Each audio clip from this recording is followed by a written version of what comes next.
With the growth of technology came the rise of tech scams and other crimes committed through phones.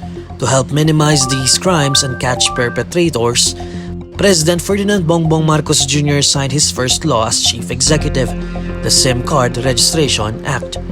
But is this enough?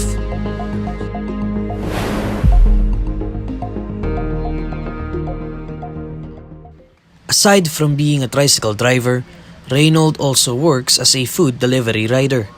In his work delivering food orders, he has fallen victim to scammers pretending to be customers.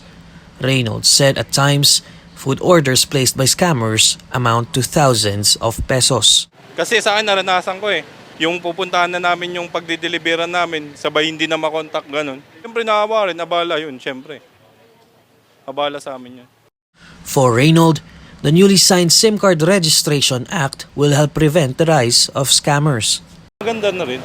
Kasi nga dahil nga sa profile mo nga number mo kilala ka na kagad Under the SIM Card Registration Act, all SIM cards to be sold by all public telecommunications entities, its agents and resellers shall be in a deactivated state.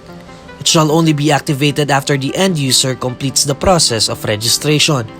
Those who will buy SIM cards shall present a valid identification document with a photo to validate their identity. Existing prepaid SIM card subscribers, meanwhile, have to register with their respective public telecommunications entities within 180 days from the effectivity of the law to avoid SIM card deactivation. According to Malacanang, the SIM Card Registration Act aims to provide accountability in the use of SIM cards and aid law enforcers to track perpetrators of crimes committed through phones. With the signing of this act, we will finally achieve what has long been overdue, an effective means of regulating the issuance of SIM cards to curb the spread of spam text messages and scams. We will soon be able to provide law enforcement agencies the tools needed to resolve crimes perpetrated with the use of these SIM cards, as well as providing a strong deterrence against the commission of wrongdoing. Now, how will the registration process happen? Based on the law, the registration shall happen electronically via a platform or a website provided by public telecommunications entities. SIM card users shall submit a duly accomplished control-numbered owner's registration form which includes full name, date of birth, sex, and address. The form shall also include a declaration by the end user that the identification documents presented are true and correct, and that the said person is the one who accomplished the registration form. Valid government-issued ID cards include passport, SSS ID, GSIS e-card, driver's license, NBI clearance, and police clearance, among others. All public telecommunications entities shall maintain what is called a SIM register, which shall serve as their own database containing information of their users. Truly, the legislation is going to be welcomed by many of our people, especially now, with reports of the commission of various crimes using mobile phones, including proliferation of text scams and spam. Indeed, with the signing of this law, we set the important tone that it is our national policy to ensure that technology shall only be used to improve our people's lives. With personal information required for registration, some raise concerns over privacy.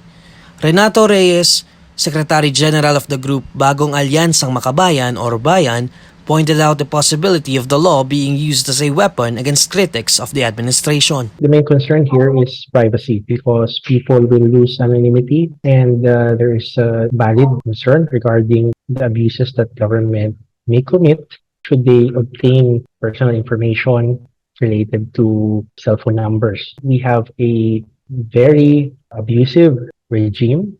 Maraming human rights violations have been committed in the past and oftentimes, laws are weaponized to go after critics, to go after dissenters.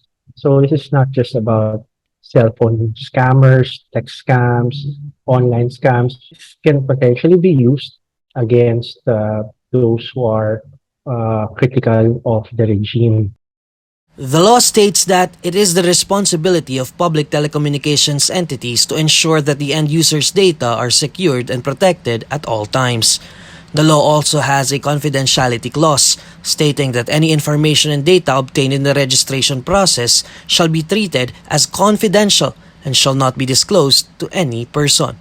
There are instances, however, where the government can request for the disclosure of the personal information of a particular individual. For instance, if there's a subpoena or lawful order from a competent court or written request from a law enforcement agency in relation to an ongoing investigation. What standards will they use to justify obtaining different sorts of information about certain individuals? No? Kasi it's easy to say na we are investigating a crime. We have so many cases of trumped up charges against activists. They can easily come up with so many so-called offenses that they're trying to investigate and use that as a pretext to obtain personal information about people, about owners of the SIM cards. Navotas Representative Toby Tiangco, one of the principal authors of the measure, believes that there are enough safeguards in the law to avoid breach of privacy and abuse. Kaya ko lang po ang nagtatago nun, hindi po mapapunta sa gobyerno yun. Isa lang ang nagtatago ng data, yun lang po ang telco. Addresses and names are kept through the telco. There are penalties for public telecommunications entities of up to 4 million pesos for breach of confidentiality. Public telecommunication entities back the law but have raised their own requests.